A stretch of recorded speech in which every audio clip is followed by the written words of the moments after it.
असांजो सिंध जो तमामु वॾो अज़ीम सुगड़ थी गुज़रियो आहे इसहाक कुंभ। उनजो हिकिड़ो बेत आहे त बेअक़ल खे बांवर जी, बेवकूफ़ माण्हूअ खे यकीन जी ज़िरह पातल आहे।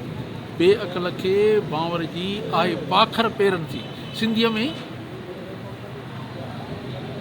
ज़िरह खे पाखर चवंदा आहिनि। बेअक़ल खे बांवर जी आहे पाखर पेरनि सी। अकुल जो इसहाक चए तंहिंखे कान लॻंदो कीअं।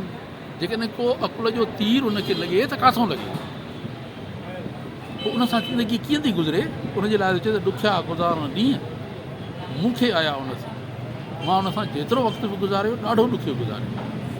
अच्छा, हिन में हिकिड़ी ॿी ॾाढी ज़बरदस्त मैसेज आहे जंहिंमें हिकु आलिम ऐं समझदार माण्हू कंहिं बेवकूफ़ माण्हू सां वक़्तु कीअं थो गुज़ारे, हुनखे गार नथो ॾिए, हुनखे घटि वधि नथो थिए, सिर्फ़ु चए ॾाढो मां तकलीफ़ में गुज़ारियो।